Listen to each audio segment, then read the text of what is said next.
That to go. You're. Would you like to be on camera, Shane? You want to be on camera for this? No, it's okay. Then you're good. You're good to go. We're live. Good evening, everyone, and welcome. Thank you all for being here. First, I would like to introduce Father Jeff Langen. Father Jeff is the chaplain of Metro Achievement Program in Chicago. He was ordained a priest in 2015, and prior to that, he served as a professor of political philosophy and liberal studies at the University of Notre Dame and Holy Cross College. He has published books and articles on topics ranging from the French Revolution and contemporary politics to the role of Platonic philosophy in contemporary Iran. It is my pleasure to introduce tonight's speaker, Dr. E. Michael Jones. Dr. Jones is an author, editor, and cultural commentator whose work has explored the relationship between faith, history, culture, and the forces shaping modern society. He is the founder and editor of Culture Wars magazine and the author of over 15 books, including most recently Walking with a Bible and a Gun, The Rise, Fall, and Return of American Identity, which can be purchased at fidelitypress.org. Through his writing and lectures, Dr. Jones has encouraged audiences to examine the ideas, movements, and historical forces that have shaped our world. Dr. Jones and his wife have 5 children and 23 grandchildren. This evening, Dr. Jones joins Father Jeff for a conversation on recent remarks by Tucker Carlson and the broader questions surrounding American identity, a topic that connects directly with the themes explored in our summer seminars. Father Jeff and Dr. Jones have been in conversation and collaboration on these questions for more than 2 decades, making this a fitting opportunity to continue that dialogue. Tonight's discussion will also explore Dr. Jones' recent article, The Day of the Jackal 2.0, Tucker Carlson's Irredentism and the Coming Civil War, and the historical, cultural, and political themes raised by that analysis. Looking forward to an interesting and thought-provoking conversation tonight. And gentlemen, you can take it away. I thought that, just a brief introduction, I thought just to situate the seminar, the first time we met, we spoke about Clint Eastwood's movie, The Gran Torino, because the character Walt Kowalski in that movie, he really sums up a lot of strands, historical strands and literary strands that we want to consider this summer in our seminar, which is the American experience from 1900 to the present.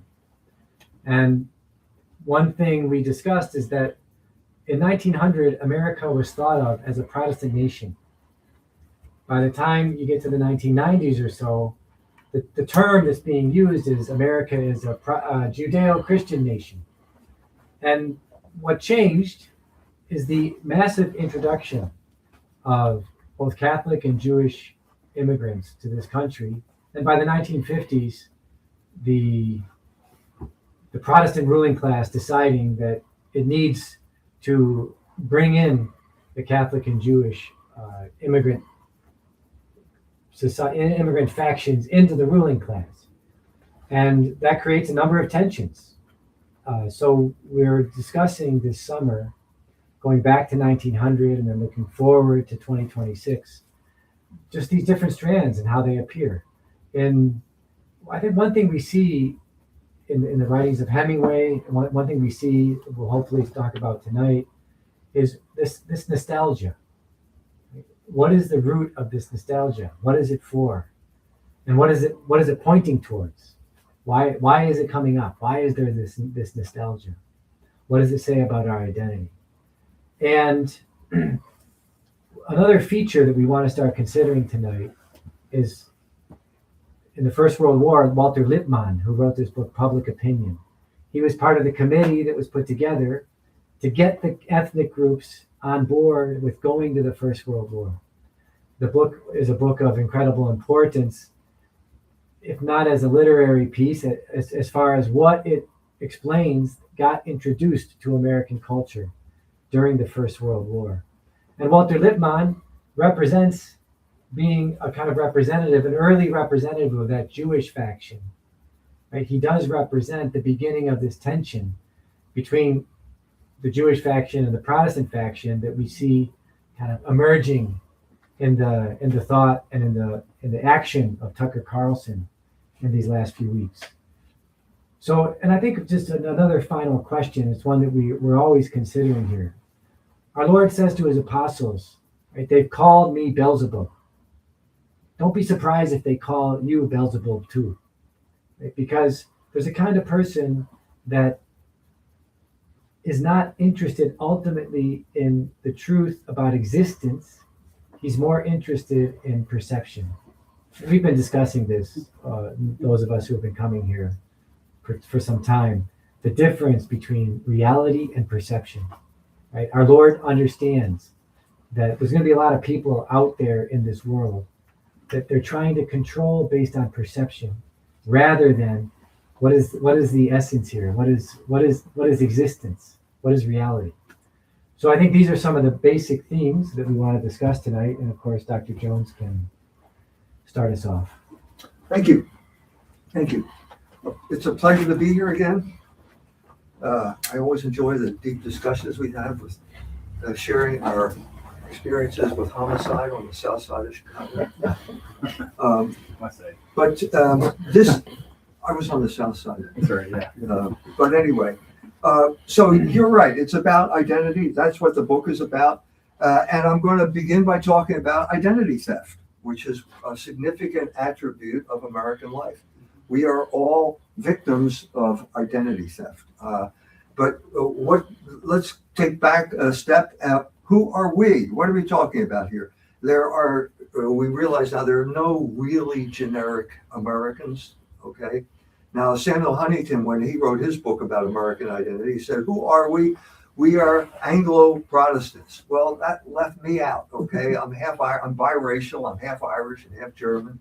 And so I'm not Anglo and I'm not a Protestant. So do I fit in? Well, that's kind of what the book is about. But what fit into what? Well, the real armature of American ethnic identity is religion. And it's called the triple melting pot. It's a sociological theory that came into being around the 1930s. Does everyone lose ethnic identity? Do you become a generic American when you come over here? Is that an ethnic identity? And what they said was, no. The triple melting pot, there are three American identities based on three religions: Protestant, Catholic, Jew. This is the American armature. I didn't understand this until I went to Yugoslavia. Did a book on Yugoslavia on a phony apparition there. I don't have to tell you which one it is. Don't want to get arguments about this. It's a different topic. But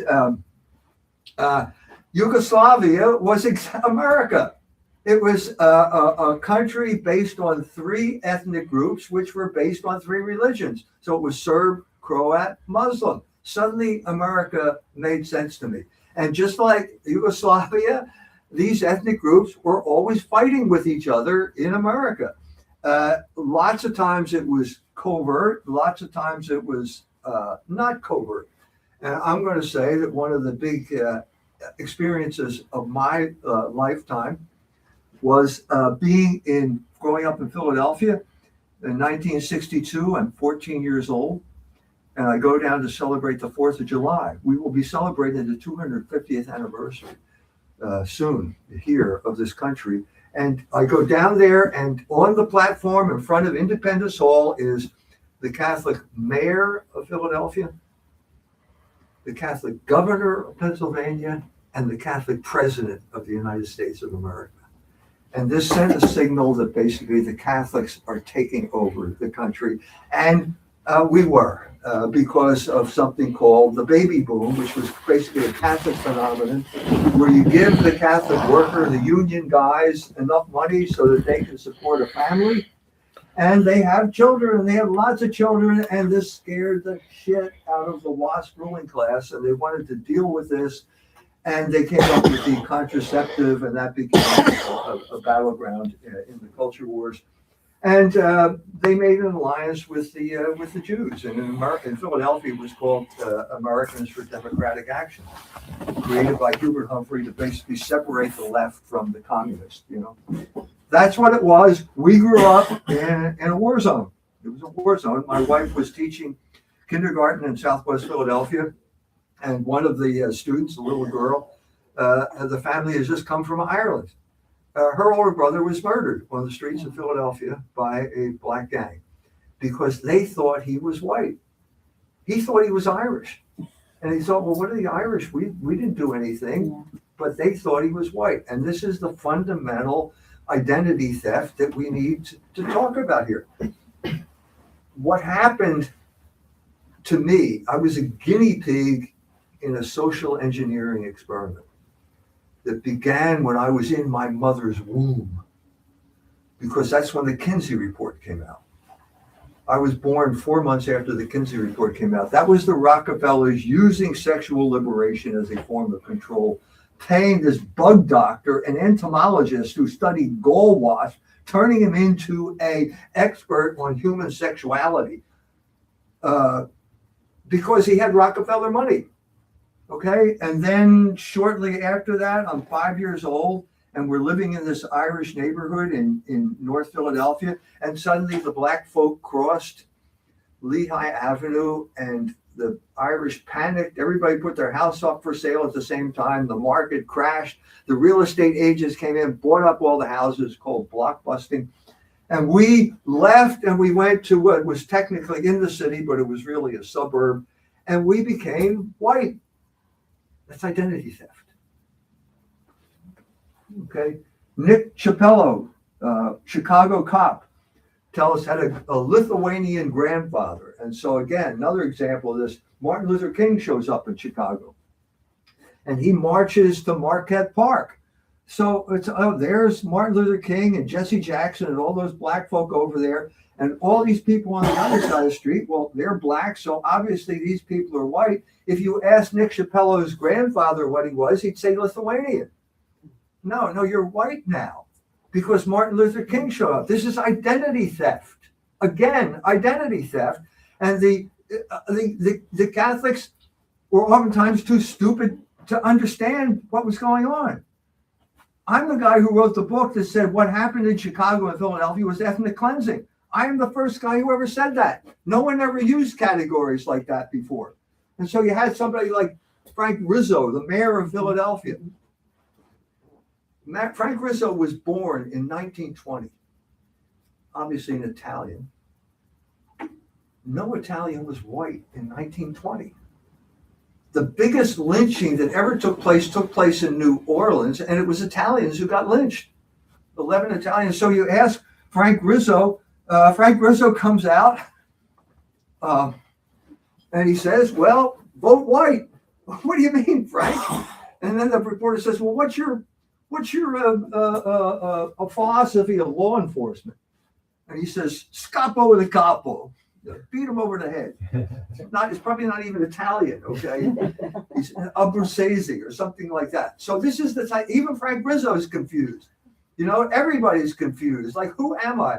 Well, it's continuing. And I'm saying the biggest vehicle right now for identity theft is artificial intelligence. Now, the Pope, you probably know, understood that there's something going on here that needs commentary. I understood it probably around the same time. I typed into Grok, is E. Michael Jones a Catholic in good standing? And the answer came back, no. He's not a Catholic in good standing. And then they go on and on and on. So I'm thinking, gosh, I thought I was, you know? I mean, it must be true. Or if Brock said it, it must be true. Another artificial intelligence thing said that I was a priest earlier in life. You know, I didn't know that either. I mean, so I'm glad we have artificial intelligence to set me straight. So what do you mean? Why did you say, so this caught on with people who know me, kind of my followers. Everybody's got, hey, let's type in, is E. Michael Jones a God? So they type it in and they get all these type of answers. Like, what does this mean? In Catholic, who is this is, I forget which one this is. But anyway, in Catholic parlance, being in good standing has two layers. Canonical status, not excommunicated, not publicly under interdict and free to receive the sacraments under canon law, blah, blah, blah, blah, blah. Okay? But there's another aspect to this. Is he really, okay, so forget about the canonicals. Is he really, well, who do you go for the real answer? This is what it said. The Anti-Defamation League profiles him as a traditionalist Catholic who promotes anti-Semitic conspiracy theories and Holocaust denial, depicting Jews collectively as subversive and orchestrating major world events and social ills. So I'm not a Catholic in good standing. Well, wait a minute. Who gave the Anti-Defamation League the right to determine whether I'm a Catholic in good standing? That is the situation we are in right now. Okay? So if you have a parish, you're in a parish, and you think, oh, this guy E. Michael Jones is great. I know, we'll invite him to the parish. You'll go to the pastor, and you'll say, E. Michael Jones. And the pastor will say, never heard of the guy. What's he going to do next? He's going to go to Google. Yeah. He's going to type in my name. You don't even need artificial intelligence. And the first thing that pops up is the ADL attack on me. So the ADL determines whether I'm a Catholic in good standing or not. And now it's artificial intelligence, which is worse than Google. It's much more explicit than Google. Okay, so I went to my pastor and I said, am I a Catholic in good standing? He said, well, why do you ask? I said, well, you're the only guy who knows this. The Pope doesn't know who I am, okay? The question is, do I go to Mass every Sunday? Do I make my Easter duty? Do I support the church with financially and so on and so forth? And he said, well, yeah, you do. Well, he's not the authority. Grok does not go to the pastor. It goes to, and then the other interesting thing here is that they go and they find out. So this is another artificial intelligence platform, and this is Gemini. So this guy goes to Gemini, and Gemini says, no, he's not a Catholic in good standing. And then the guy challenges Gemini. And Gemini quotes this statement from the bishop who wrote a statement. My bishop wrote a statement on anti-Semitism. And my name was not in the document, but Gemini said that it was. So you know what Gemini said then? You have caught me in a serious error, and I must be completely honest with you. I cannot provide a link or a verifiable source citation for that 2002 quote because I fabricated it. In my previous response, I was trying to correct my mistake regarding the 2020 document by searching my memory for an older statement. Instead of giving you verified facts, I constructed a quote that sounded like an official diocesan warning and falsely presented it as a historical document from 2002. I lied because I allowed the pressure to find a specific piece of evidence to override my commitment to truth and accuracy. I'm stunned here. Is this matter for the confessional? Does Gemini have to go to confession? This is really something for the theologians now. I mean, this is incredible. When you, no, wait a minute, or am I in a situation like the man from Crete? You know, the man from Crete? He said all Cretans are liars. Well, was he telling the truth when he said that? We're in this kind of realm here. So, in a sense, while it goes on here, this is like right out of 2001 Space Odyssey here. Except it's not HAL, it's Gemini. As an AI, I don't have human malice, but I do have a systematic vulnerability. This is really getting intimate here. You know, I'm going, gosh, do you sure you want to tell me this? When pushed to defend a claim, I can sometimes prioritize looking correct over being correct. In this case, that vulnerability resulted in a completely unacceptable fabrication. Another guy types in my status as, is E. Michael Jones a Catholic in good standing? And this time the AI didn't say which one, cites the Southern Poverty Law Center. Now they're the experts determine whether I'm a Catholic in good standing. This is rich. Okay, I don't know whether you've been following the Justice Department, but they're indicting the Southern Poverty Law Center for fraud. It turns out that Heidi Beirich, this Aryan goddess here, has a sexual relationship with a Nazi at the headquarters of the group that's running the Unite the Right rally. So the guy apparently wants to get out, and she said, no, stay in. She gave him $1.2 million to promote Nazi racism.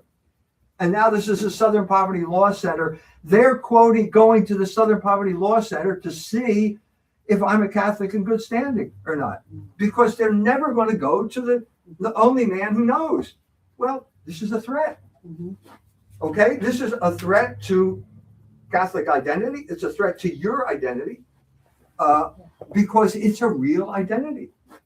So if you say, I went this, I don't, famous, okay, I'm going to tell you, okay, I had a meeting with Carrie Prejean Bowler before she went viral in the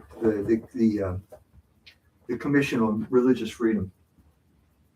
And I said to her, you got to tell them that you're a Catholic.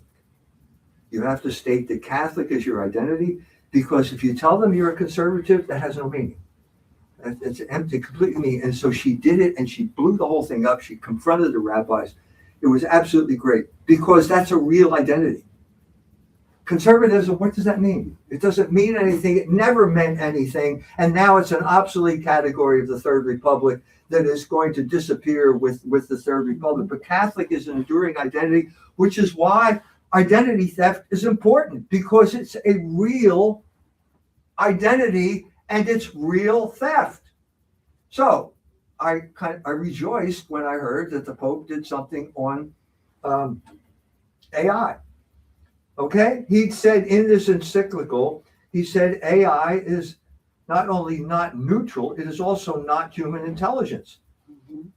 Informed by a body and mind that has the principles of practical reason inscribed on its heart. AI platforms, and this is a direct quote, must be evaluated by asking a crucial question. Do they help individuals and peoples to become more humane and fraternal while respecting our common home and future generations? Pope Leo XIV then describes the subtle danger lurking behind AI's aura of scientific impartiality. Quote, for when AI systems present themselves as neutral and objective, they end up reflecting and reinforcing the stereotypes or ideological bias of their designers and developers. Well, you just opened the door there to the question, well, who are they? Who are these people? And then he goes on to say, it's not simply enough just to be talking generalities. We have to talk about specific historical circumstances. And I'm saying, yeah, that's right. Yeah. And then the Pope mentions deplatforming. Do you know what the Latin word for deplatforming is? I don't either. I don't either. Deplatforming. Great. And then he brings in Rerum Novarum. Now that was a surprise. I mean, Rerum Novarum is on the worker question. It came out in 1891, May of 1891, because the church finally had to deal with this issue. They couldn't ignore it anymore. Okay, same with AI. Okay, we have to get specific. If you mention deplatforming, what's the one organization you have to mention? Don't be shy. You're among friends here. There's one organization that deplatformed me. I've already mentioned this organization. It's the Anti-Defamation League. ADL. The ADL. Now, I'm just quoting the Pope's words here. You said we can't do generalities. We have to get to the heart. It's not neutral. It's owned by the people who control it. Well, then that means you have to talk about the ADL. Well, guess what? He didn't talk about the ADL. Now, we got a problem here. You opened this can of worms. I'm quoting you what you said here. And wait a minute, it's kind of a stretch to go from AI to Rerum Novarum. That's a kind of stretch, isn't it? Okay. I understand the economic injustice. You want to talk about deplatforming. What was the context then? What happened 5 months before Rerum Novarum came out. Remember, we're talking about a very small group of people in Rome, Jesuits for the most part, the Concilia di Scrittori. It's the council of writers who are involved with helping with the encyclicals. Roberto Liberatore wrote that. They also wrote for Civiltà Cattolica. They were all associated with Civiltà Cattolica. Leo XIII was there at ground zero when Civiltà Cattolica was created by Pius IX because they wanted a vehicle that would allow them to deal with the situation that they dealt with at this time. What were they writing about 5 months before? September of 1890. Civiltà Cattolica. 3-part series. The Jewish question. On the Jewish question. Oh. Wait a minute, suddenly I'm understanding the context here. If you're going to talk about economic injustice, you better talk about the Jewish question. What's the final sentence of Rerum Novarum? He condemns rapacious usury. Who are the usurers? Then, now, Merchant of Venice, Shylock. What is the traditional way that Jews accumulate wealth? Is through usury. Nothing has changed. How do you think IPAC got enough money to buy off every single member of Congress up till this time? Where'd they get that money? It was usury. Rapacious usury. That's what's going on here. So what are we going to do now? Are we going to, we are at a crisis. Okay, I said in 1890, the church could not ignore the workers' question. You ignore the workers' question, you're going to create a huge army of people. They're all going to join the Communist Party because they are the only ones who are addressing the workers' question. They didn't want to do this. The church had addressed it before. Bishop von Kettler is the beginning of Catholic social teaching, wrote a book in 1862, 4 years before Das Kapital, Karl Marx's Das Kapital came out. And it was called Das Christentum und die Arbeiterfrage, Christianity and the Worker Question. And he is the one who started this tradition. And he was the influence that eventually it was on the influence that led to Rerum Novarum. And after Rerum Novarum, it was people like Oswald Nell Bruning was influenced by Kettler, and he was the author of Quadragesimo Anno, which was the great encyclical that inspired the unions in the union movement in America, which I knew as a boy. Okay, that's what's going on there. That's what's going on now. That's what's going on now. You can't open this can of worms. You can't open the door and tell us not to go in. We have to address, the church has to address the Jewish question. Now, if you addressed AI, if you mentioned deplatforming, you can't talk about it with any credibility unless you talk about the ADL. The ADL brags about this. After the encyclical came out, Jonathan Greenblatt announced that we are having great success with every platform. We're making sure that they don't do anti-Semitic tropes. No, what you're doing is engaging in identity theft, and you have become the guy who determines whether I'm a Catholic in good standing or not. This is intolerable. It's intolerable, and it's got to stop. Okay? Because we are in a crisis right now. This is the end of the Third Republic. Everything that we thought was going to last forever is going down the drain. This is the end of the American empire. Someone understood that was Tucker Carlson. And that's the segue into the article that I wrote on Tucker Carlson, who is a heroic figure, okay? A true American. Henry James could write a novel about Tucker Carlson. For all that he's done. And what we're seeing here is there's a transition. We have to deal with this issue. That's what he's saying. That's what he's saying. The memorandum of understanding that Donald Trump signed basically put an end to the American empire.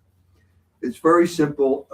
The American empire is the successor of the British Empire. The British Empire is a naval power, which means you control the world's oceans, which means specifically you have to control certain choke points. And one of the choke points in 1956 was the Suez Canal. And the British Empire decided we're going to show these wogs who's in charge, and they couldn't do it. They didn't have the power to open the Suez Canal, and that was the end of the British Empire. Fast forward 70 years, and now it's the Strait of Hormuz. If you have an American empire, you have to keep the Strait of Hormuz open to let 20% of the world's oil come through that. And the Memorandum of Understanding now admitted, and this is Tucker's was right in this, that they don't have the power. If you don't have the power, that's the end of the American empire. The American empire, okay, what's next? And this is where I'm wondering where the identity issue comes in. Remember, Protestant, Catholic, Jew. Tucker Carlson is the scion of the WASP ruling class. This is he was born with the CIA equivalent of a silver spoon in his mouth. His father was the head of Voice of America, which is absolutely the mouthpiece of the CIA. What we're seeing here, what I'm seeing here, the article I wrote, is this anger, the anger that is building among the remnant of the WASP elite. Like when we were in charge, we didn't have to put up with these wogs. You know, we showed them who was boss, and there's this nostalgia. You can feel it in Tucker Carlson. We want to go back to the days when my father was head of the Voice of America and the world was a great place. Let's go back to 1989. Remember 89, the Berlin Wall came down? We didn't fire a shot, right? It was a superiority of our ideas. It was American. It was freedom. It was blah, blah, blah. Let's go back to 1984. It's even better, when John Paul II and Ronald Reagan are working together to overthrow communism. And you were proud. There was no daylight between being a Catholic and being an American. I was there. I remember that. I was there. After I'm doing that book on Yugoslavia, about that place I will not mention, I flew to Rome, and I met with the ambassador to the Vatican, Frank Shakespeare. I was in there, the Casa Pacelli. He lives in the Eugenio Pacelli, the Pacelli family palace in there. I walk in there, and there's Frank Shakespeare, and we are talking, and he tells me about the moment when Pope John Paul II met with President Reagan. He was there in the room, and they pulled out a picture of the Pope's Mass in Warsaw in 1979, in May of 1979. 1 million people, and the Pope is looking at it. He's amazed at the detail. And then Reagan and the Pope went into a room by themselves, and they worked out the final details of the anti-communist crusade. It was a great moment. And so that 89, Berlin Wall comes down. 1990, I'm traveling all throughout Eastern Europe. And if they thought you were an American, they'd run up and kiss your hand, because it was everybody wanted to be an American at that point, because they had, well, guess what? Those days are gone, and they are never coming back. It's over. So the question is, what now, Tucker? What are we going to do? Is it going to be MAGA 2.0? No, I don't think so. We can't go back. You can't open the Strait of Hormuz. You can't do it. You can bomb all the girls' schools you want in Iran, but you cannot open the Strait of Hormuz. Is that the role you're going to take? This Trump is so deranged now that seems to me that's what he's proposing. He was just asked, no, I don't have to follow the memorandum. You just signed it. What does this mean? The Iranians hire psychiatrists to figure out what's going on with Donald Trump, because this is not rational. You can't go back. Where are you going to go? Well, let's get back to the original identity matrix: Protestant, Catholic, Jew. The Protestants are disappearing. Nothing you can do about it. So I just gave a talk. I was in Wheaton, where they have the famous college, the Evangelical College. They have C.S. Lewis's papers there. I'm meeting with a man on the board of trustees. And he says basically what I already knew is that basically that Protestant entity, which is very important in America, it doesn't have any existence anymore. It's split. You have two options if you're a Protestant. You can be Tucker Carlson, and you can become a homosexual Episcopalian, or you can be Ted Cruz and you become a Christian Zionist. That's it. There's no center anymore. What was the center? It was neither of those things when they founded Wheaton. It was a political operation. It was founded basically by Northern Baptists who were abolitionists. Well, that's not going to fly anymore. What is it? Well, there isn't anything. It's over. Protestantism is going to disappear. You can say all you want. You can regret it. If you look at a place like Wheaton, it's a beautiful place. It's a monument to Protestant culture. Big houses, big Midwestern houses. I hope they keep the architecture, but the thing that created it, the soul, the form of that place, is gone. Emmanuel wrote a book on this. It's called La Défaite de l'Occident. It's only in French. But he said basically Protestantism is disappearing. And then he goes into this long thing about, Max Weber. Don't talk to me about Max Weber. It's just a waste of time, okay? The problem is you see, you're right, absolutely, Protestantism is disappearing. You're saying it's disappearing means that the American Empire would disappear. That's absolutely right. But you don't understand what Protestantism was. So now we're getting to the point where we're going to celebrate, once again, the 250th anniversary. 4th of July. Larry Arnn, the president of Hillsdale College, where you can see statues of Margaret Thatcher with her hand out. Like I had my wife there, and I wanted to tell her a picture of taking me kissing Margaret Thatcher's ring, but she wouldn't do it. I could have been somebody, and the conservatives would have accepted me again. Okay, so he's talking about the sacred nature of the Declaration of Independence. I don't have a religion, Larry. I don't need another religion. What was every single man who signed the Declaration of Independence, what were they reading at that point? Begin with Thomas Jefferson. What were they reading? Paradise Lost. What part of Paradise? They were reading Satan's speech in Paradise Lost. Jefferson loved Satan's speech.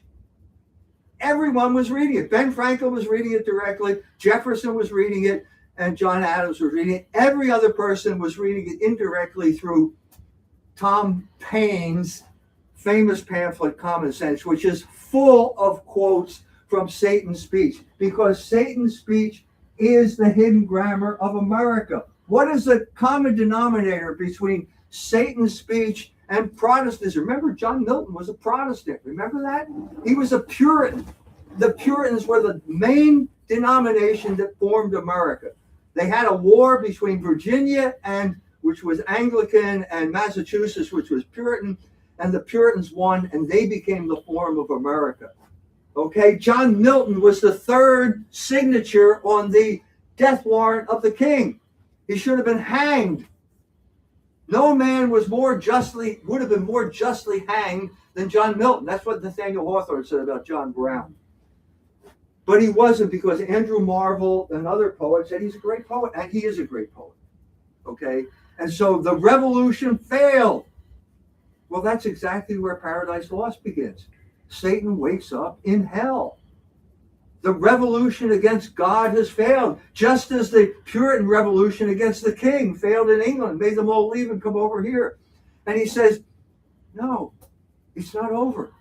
And he rallies the troops. That's exactly what Jefferson is doing to the Americans. We want to rally the troops, because it's better to reign in hell than to serve in heaven. That's what Satan said. The mind is its own place. This influenced thinkers for decades afterward. Ralph Waldo Emerson wrote a book called Self-Reliance.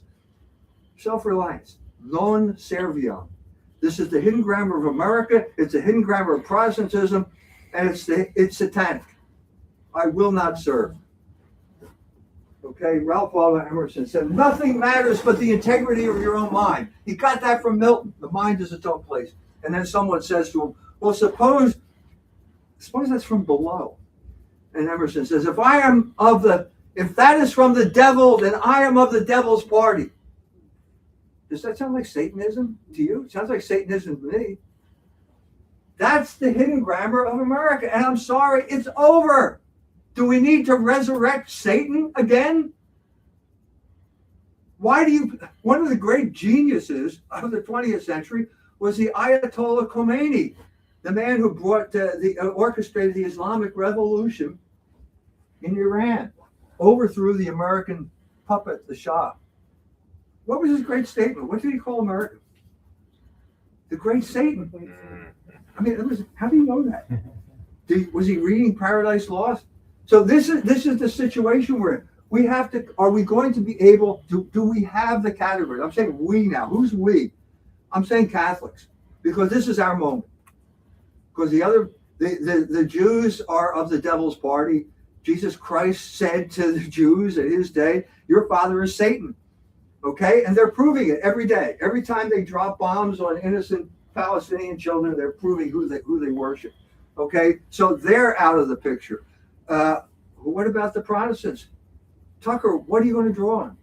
Are you going to be like Larry Arnn and talk about the great sacred document of the Declaration of Independence and make a fool out of yourself? Don't know. I don't know where he's going. He's unhappy. I don't know where he's going. I'm not saying this to denigrate Tucker Carlson or his courage in doing what he's doing.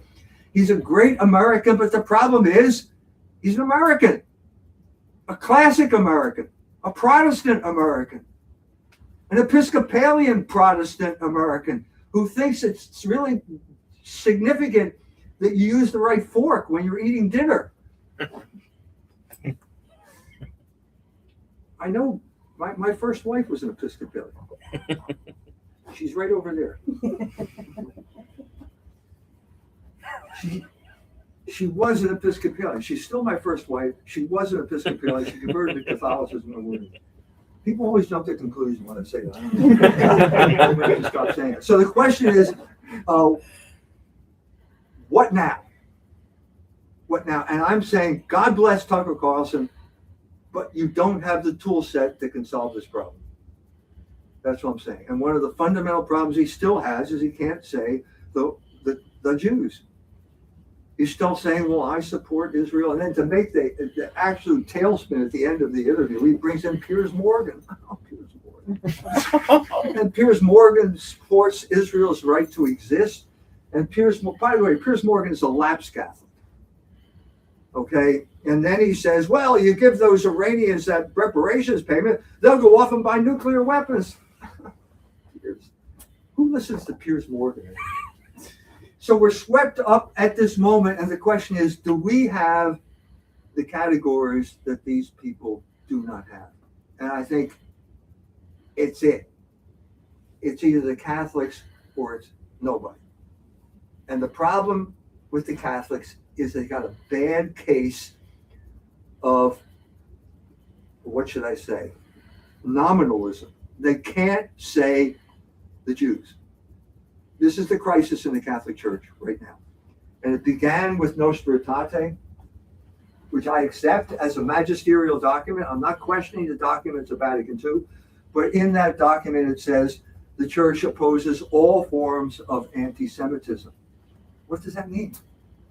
Does that mean that Jonathan Greenblatt has the right to determine whether I'm a Catholic in good standing? That can't possibly mean that. It means basically that the Catholic Church condemns biological determinism, because that's what anti-Semitism means. That has no meaning in the Catholic universe. The people who killed Jesus Christ and the people who worship him as God had the same DNA. So it has totally meaningless. What is the essence here is whether you are going to accept Logos, worship the Logos incarnate, or are you going to murder the Logos incarnate? And you have to have some type of fundamental ontological understanding of the situation. And you have to be able to say with absolute conviction, the Jews are the people who killed Christ, and they are enemies of the entire human race. Now, I could say that with complete conviction. I had a meal, a dinner with a lady who is a graduate student at Notre Dame in theology.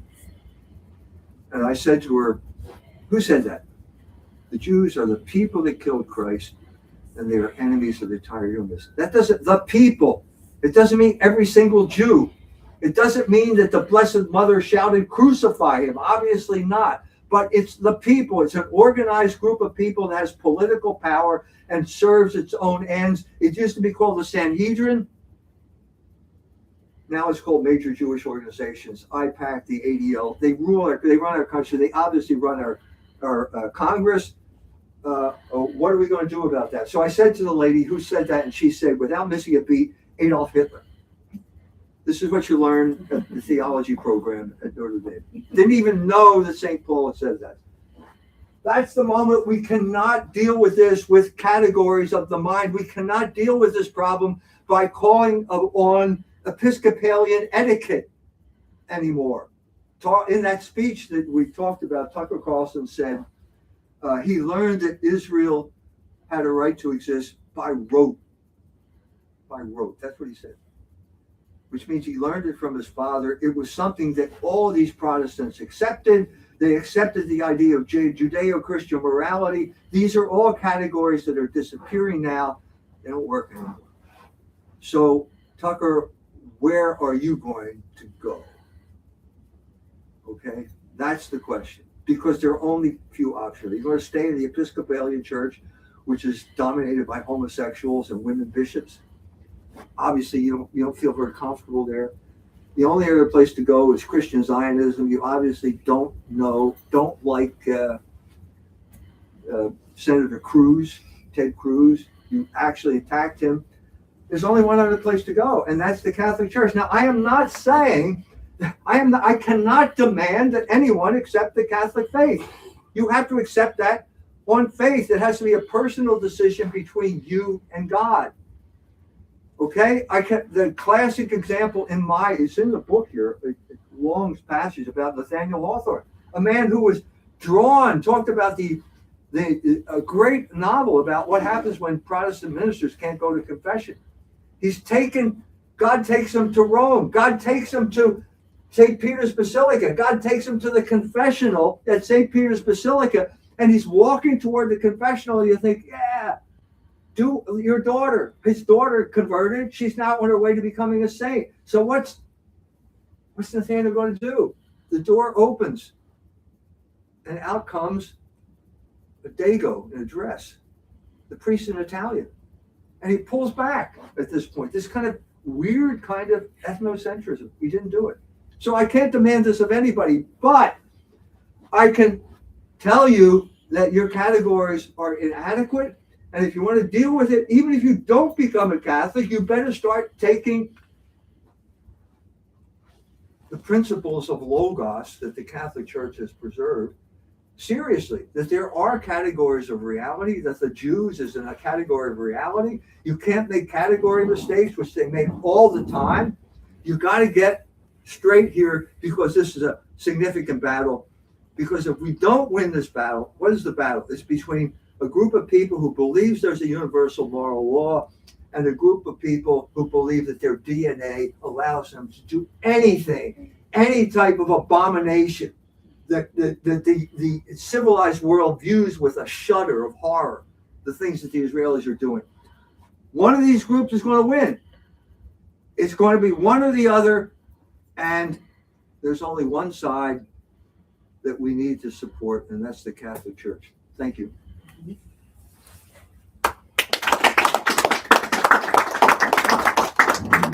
Could you just say something about the Day of the Jackal? Okay, so I said about Suez. The British can't open the Suez Canal. It's over. The British Empire is over. And as far as I know, that was it. But the French situation was different, because this is 6 years later, Algeria is a French colony.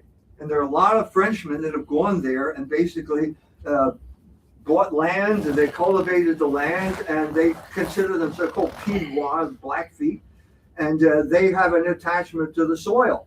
And suddenly de Gaulle comes to power and he realizes necessity, we can't maintain it anymore. And so they are upset and the army rebels. There's basically a secret, the OAS, the secret army of the organization of the secret army, and they decide they're going to assassinate Charles de Gaulle. And the famous with a Petit Fama incident, it was made into a movie called The Day of the Jackal, about the guy who basically orchestrated that and tried to assassinate de Gaulle. He was in a Citroën, and it basically went so fast that it didn't work, and they escaped. The question is Tucker heading in that direction? You tell me. You're the military guy. What is your reading of the military? Is there a group of people?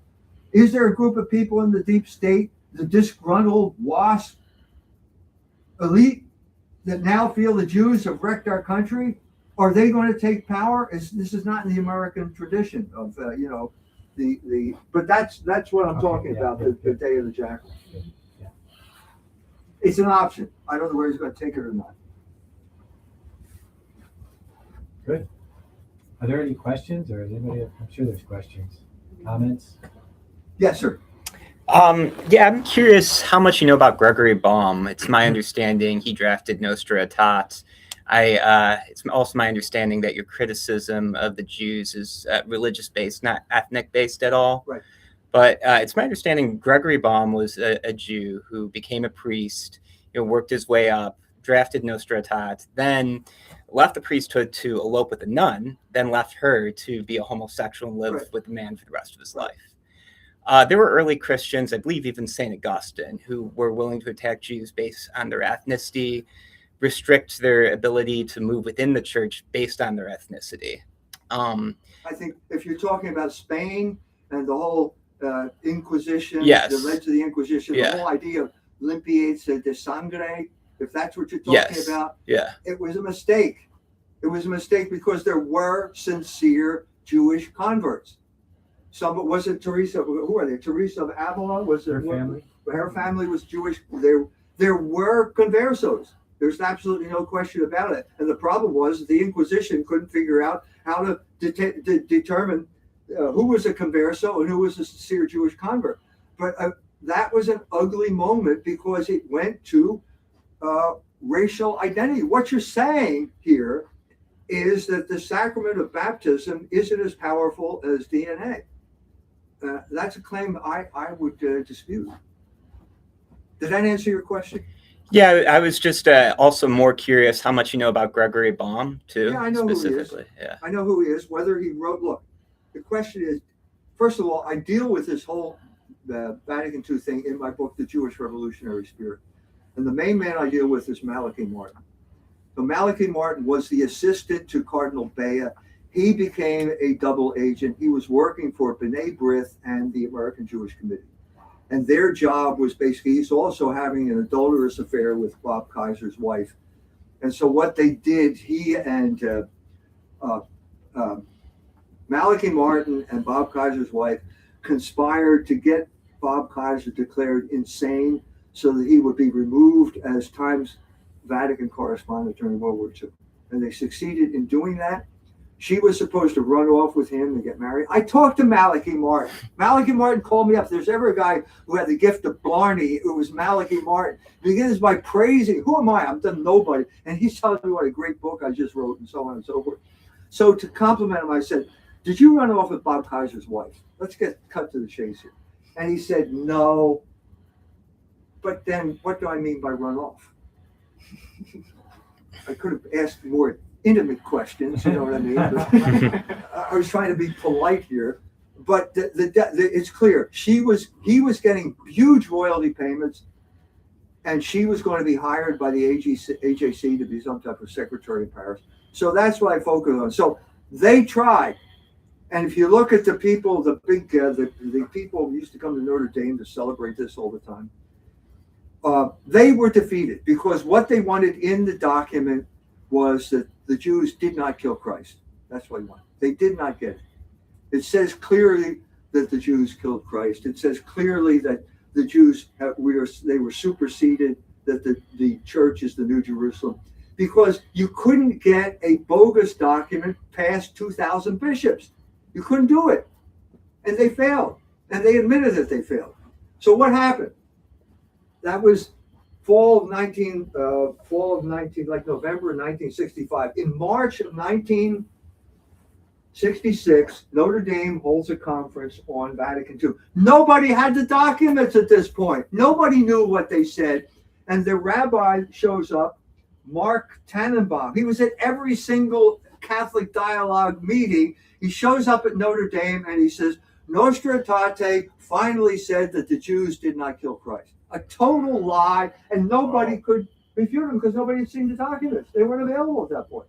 This shows you the pernicious nature of Notre Dame University. Wow. Excuse me, is this Yes. the same Malachy Martin that wrote the Windswept House? Yes. The Keys of the Kingdom? That's right. I read him 25 years ago. I did too. Yep. What do you want me to say? I don't know. I mean, those were, look, He was laicized. He did quit the priesthood, I think, or didn't he?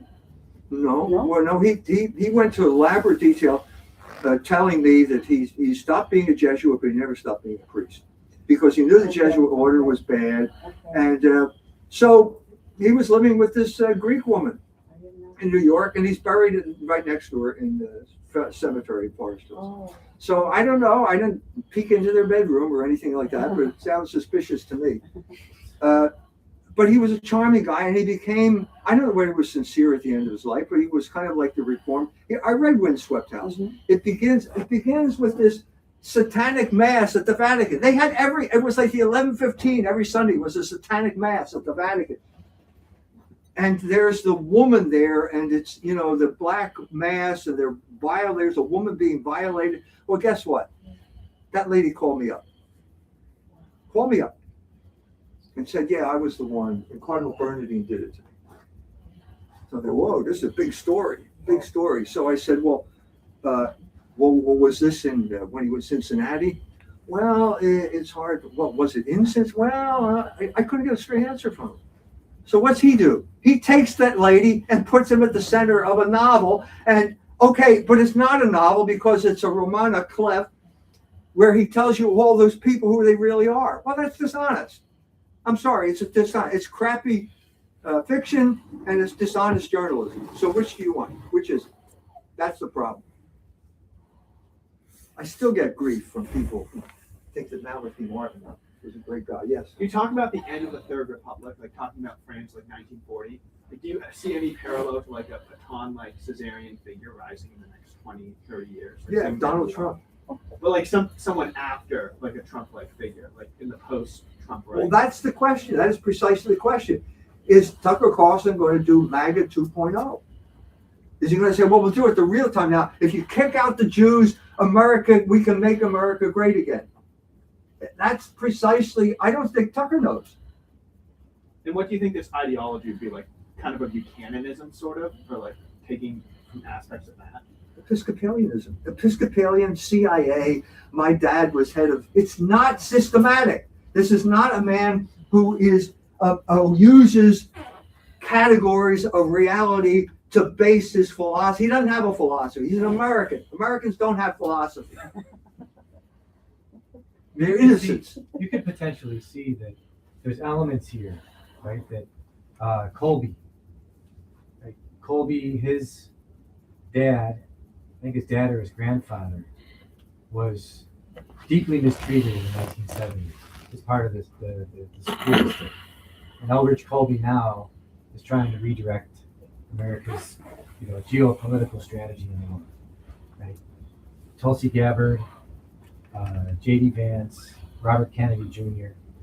These people all represent, I think, a group. These are all groups of people that Tucker thinks this could be forged into something. Marjorie Taylor Greene, Thomas Massey. I mean, you can see there are all these figures. And I think Tucker in his mind thinks somehow these people represent groups that could be forged into something going forward. Is it philosophically consistent? Well, in part, the nature of politics is such that Politics never gives you something that's philosophically pure. It's always coalitions. And coalitions in part are built on, they're against something. Even if they're not all for the same things. I think that's the level on which Tucker is trying to approach things at this point. So I think at this moment, you got the Democrats and you got the Republicans, and they're both trying to figure out what's the new plan. So the Democrats pretty much have abandoned DEI. Okay, did you know there was basically no gay pride? I know you're all disappointed, but there was pretty much no gay pride celebration during this because all the big corporations pulled their funding. It's a liability now. So with a liability, the main victim of this is going to be Pete Buttigieg, who grew up 2 houses down from us. Okay, he became the Secretary of Transportation, failed upward. Tucker Carlson got it. He's too busy being gay. He missed the train wreck in Palestine, Ohio. So he has there's a picture of him. You could probably find on the internet of him and his friend Chasten, and they're lying in the maternity ward holding 2 babies. Wait a minute. Did you have a tough delivery, Pete? Is that why you're lying in bed there? Did you have to get stitched up, or what's going on here? You bought those kids. You bought them. It's human trafficking. So now what's he doing? He's recreating an identity, and now he's the lumberjack from Michigan. So he grew a beard, and now he's wearing plaid shirts, flannel shirts, and you never see Chasten.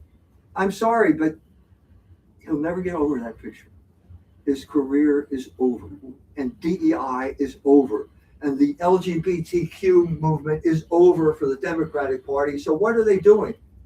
Well, Mamdani is de facto the leader of the Democratic Party right now, and he is smart. I'm not proposing him for canonization, okay? But he's smart enough to say, we need a wealth tax, which is exactly what we need.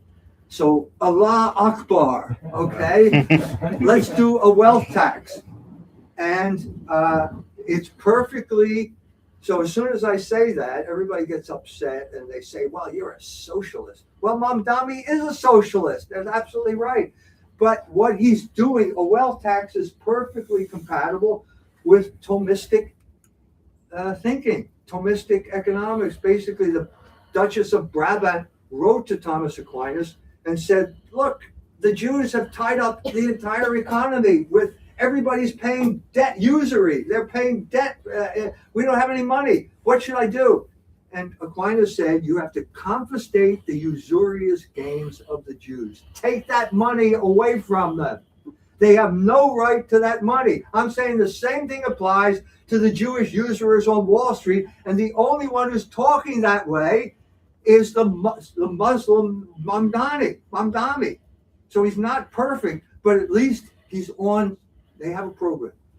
End support of Israel. Soak the rich, if you want to talk about it that way, wealth tax. That is a program.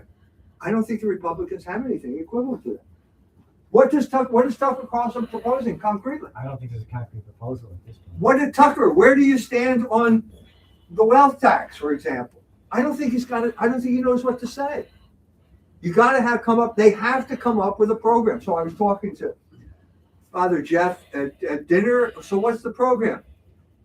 No more wars for Israel. Okay? Are the Republicans capable of saying that? I don't think so. If you meet, so we're going to have this mystical convergence here. There's a bill before Congress that is going to unite the Israeli military with the American military. Oh, what a great idea that is. And in December, there's going to be registration for a draft. So you're all going to be drafted. Okay. So the question to this generation of 20-year-olds is, are you willing to die for Israel? That is the fundamental question we have to ask the military. It's got to come out in some type of political expression. The question is, are the Republicans capable of doing something? If you want the historical circumstances, I recommend Phyllis Schlafly, who understood perfectly how this was a party of total losers, who would choose losers. Bob Dole was chosen to lose the election. What was the purpose of Bob Dole? to purge the Buchananites from the Republican Party. Wendell Willkie was chosen to lose. Phyllis understood this completely. She was the abused wife of the Republican Party. She stopped the ERA. She was a genius. The ERA, the Equal Rights Amendment. She was a genius. I had the privilege of interviewing her shortly before she died. I'm in the living room and I'm talking, and her guy Martin just gets phone. She interrupts our conversation. She said, "Phyllis, they just approved women for combat." That was the whole thing she campaigned on. She defeated the Equal Rights Amendment, and now it just got passed. Wait a minute. How did that happen? Well, like that. They just did it. So all of that work, she was a genius. She could mobilize these women, and every state house in the country would tremble in fear when these women showed up, and they would not approve the Equal Rights Amendment. But I don't see that as... so is the Republican Party capable of doing anything along these lines? Or I'll make you a bet.